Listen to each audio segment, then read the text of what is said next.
Pemirsa, sementara itu 3 PLT pimpinan KPK yang baru saja ditunjuk Presiden Jokowi menggelar konferensi pers di gedung KPK. Ya, untuk mengetahui jalannya konferensi pers tersebut, kita langsung menuju gedung KPK sekarang. Karena saya nggak mau bilang, bukan nggak mau bersyukur, tapi ya ini bukan anugerah sih Pak ya. Tapi sekarang apapun penikapan kita adalah prinsip hidup saya. Kalau ini sebuah anugerah,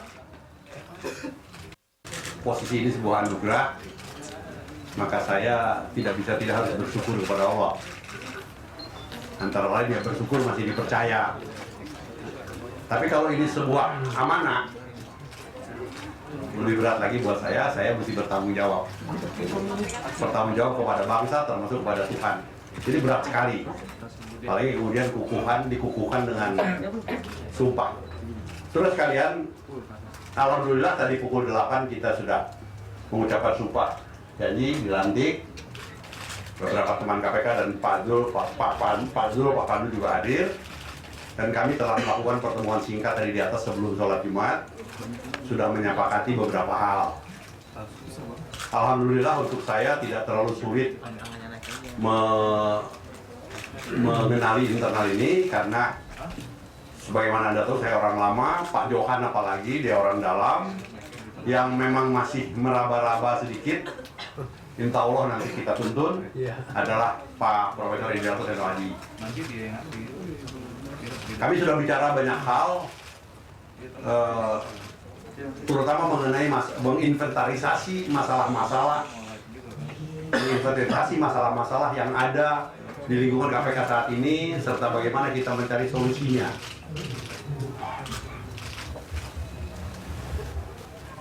Kami juga sudah bagi tugas, tetapi agak berbeda tugasnya dengan yang lalu-lalu. Pimpinan KPK sekarang yang berlima tidak menangani bidang-bidang penugasan KPK. Kalau dulu kan zamannya Pak Tumpak, dia menangani bidang penindakan, Pak Eri Riana menangani bidang pengaduan masyarakat dan pengawasan internal, Pak Amin informasi data, kemudian Pak Sahrul pencegahan. Tahun ini saya bilang ya kita garap bersama-sama.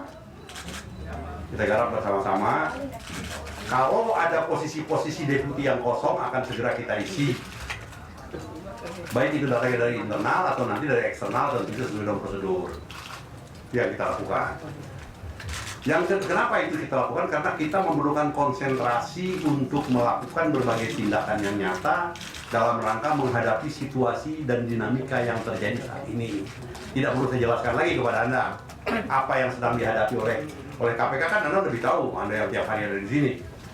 Tapi kami katakan bahwa kita berlima perlu menghadapi ini secara lebih terkoordinasi, lebih firm, lebih kompak. Sebab kita harus segera bangkit kembali dari suasana ini, dan kita mesti melangkah ke depan. Tidak bisa lagi terlalu banyak merenungi hal-hal yang lalu. Sepakat kita, karena itu kita sudah mulai melangkah. Kami sedang menunggu jadwal dari sekretariat. Hari ini kami jam 5 akan bertemu dengan Kapolri. Saya dengan ditemani oleh 1 atau 2 orang komisioner, membicarakan masalah-masalah terutama hubungan antara KPK dengan Polri dan penanganan kasus-kasus yang terkait antara KPK dengan Polri. Itu akan kita bicarakan nanti jam 5 di Mabes Polri. Pengaturan berikutnya, karena ini sudah Jumat, Sabtu mungkin tidak bisa kita lakukan. Kita juga Sabtu tidak bisa kita lakukan kegiatan perkantoran, tetapi kami masih memiliki kegiatan untuk saling mengenal, melting antara 5 pimpinan ini, dan itu sudah biasa dilakukan sejak mulai jilid pertama dulu. Acara berikutnya adalah kami sudah meminta jadwal kepada Bapak Jaksa Agung untuk memberi kesempatan kepada saya dengan dibantu oleh seorang komisioner atau 2 untuk bertemu dengan Jaksa Agung yang membicarakan masalah-masalah yang teknis, termasuk perkuatan KPK dari personil kejaksaan. Begitu juga dalam Kapolri. Yang berikutnya saya juga sudah merencanakan maaf ya, sudah merencanakan, hanya sedang meminta konfirmasi waktunya untuk bertemu dengan Ketua Mahkamah Agung. Lebih banyak tidak membicarakan kasus, tetapi lebih banyak bicara tentang masalah courtesy call, etika. Etika kenegaraan adalah Ketua Mahkamah Agung sebagai lembaga tinggi negara dan kita sebagai pemimpin negara untuk membangun komunikasi. Itu dulu yang saya bisa jelaskan tentang program ke depan. Tolong jangan ditanyakan mengenai case by case. Anda tanya kasus, pasti saya buang ke sini, atau ke sini, atau ke sana.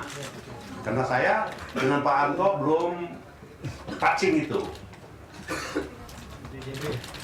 Saya sudah 2008 saya meninggalkan KPK, oleh karena itu saya sudah berkiprah di luar. Walaupun saya sempat menjadi anggota Badan Pemeriksa Keuangan, tetapi sudah 1 tahun 8 bulan yang lalu saya berhenti, dan ketika itu saya mulai menggarap bisnis saya, baik itu bisnis sendiri maupun bekerja dengan orang lain. Mulai hari ini saya sudah minta sekretaris untuk secara formal mengajukan pengunduran diri. Tentu terhitung mulai hari ini. Pengunduran diri saya sebagai komisaris utama Bank Jabar Banten. Yang kedua, pengunduran diri saya sebagai komisaris utama dari sebuah PT kecil. Yang ketiga, pengunduran diri saya sebagai advisor dari beberapa perusahaan swasta, dari mana saya memperoleh penghasilan selama saya pensiun ini. Saya sadar bahwa saya harus segera melakukan itu, karena ini menyangkut masalah konflik kepentingan. Demikian juga tentunya pekerjaan saya yang lain, antara lain sebagai konsultan hukum, konsultan manajemen, dan lain sebagainya. Tentunya karena itu pekerjaannya per proyek, sudah ditinggalkan. Kita tidak akan sebut lagi. Saya kira demikian juga yang akan dilakukan oleh Pak Profesor Indiarto. Beliau adalah dekan Fakultas Hukum Universitas. Mungkin harus mengundurkan diri secara sementara karena sifatnya juga di sini juga sementara. Beliau juga adalah seorang penasehat ahli dari kepolisian, dari Kapolri, yang mungkin juga harus mengundurkan diri untuk sementara selama penjabatannya. Dengan demikian kita bisa konsentrasi pada posisi ini. Saya kira itu yang bisa saya jelaskan. Saya sudah sepakat, katanya pembicara tunggalnya ya Pak Taufik saja, kecuali menjawab pertanyaan. Ya. Kecuali menjawab pertanyaan. Saya jawab, saya minta, silakan. Pak, Doli Pak dari Sindo Jaya Pak. Apakah koordinasi dengan Kapolri nanti juga membahas atau memastikan bahwa KPK tetap melanjutkan kasusnya BG atau kasus yang lain yang terkait dengan Polri? Kan tadi saya bilang jangan langsung masuk kepada kasus lah, belum sempat saya baca. Sabarlah. Koordinasinya itu Materi kasusnya Pak. Ya. Kita mengkoordinasikan berbagai masalah dengan kepolisian, termasuk bagaimana sebaiknya kita menangani kasus, bagaimana kita membangun kekuatan.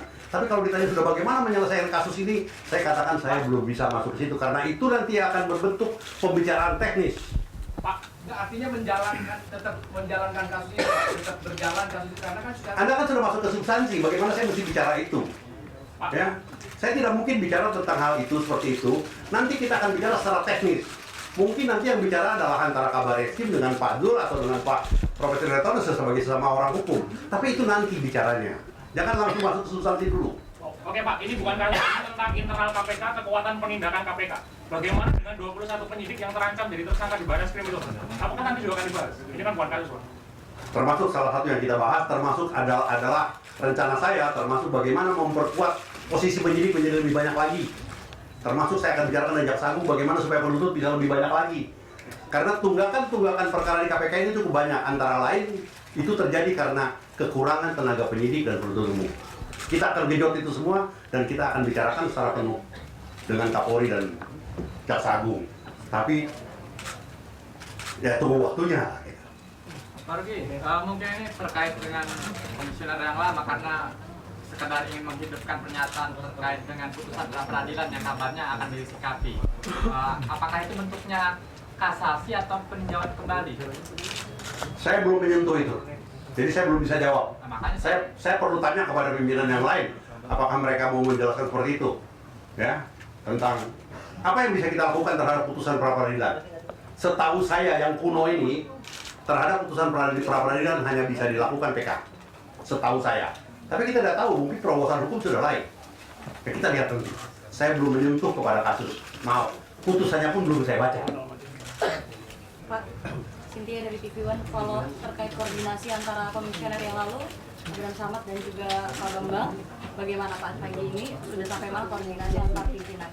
Begitu kami datang tadi, kami kumpul di satu ruangan, di situ hadir Pak Abraham Samad, di situ hadir Pak Bambang Wijoyanto. Kami berlima juga hadir. Beliau menjelaskan tentang program-program KPK yang sedang dan yang belum dilaksanakan.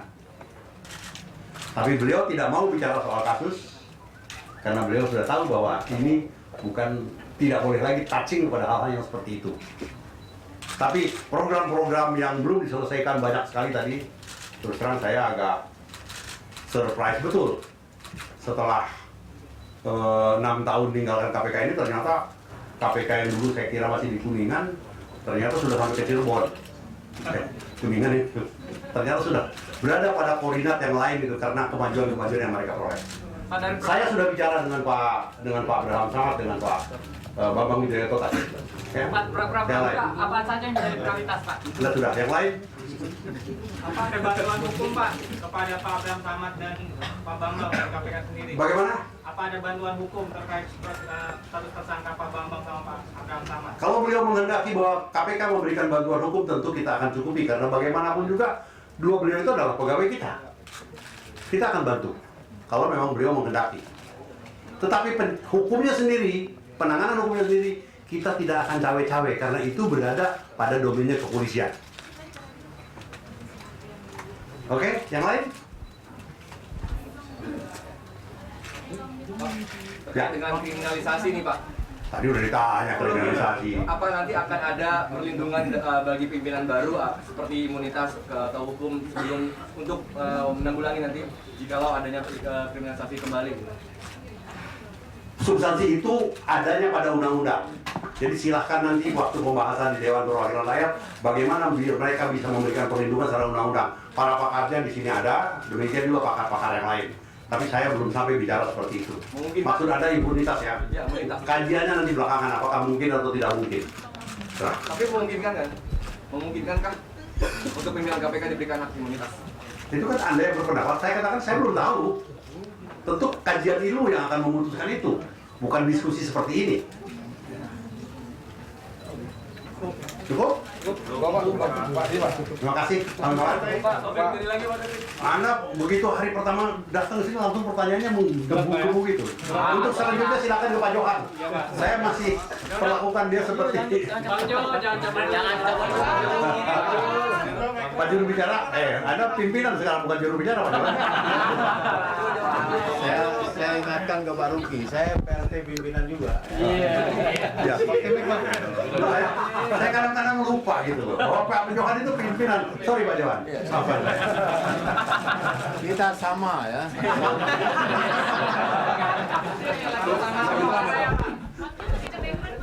Lanjut, Cukup ya. Cukup ya. Makasih.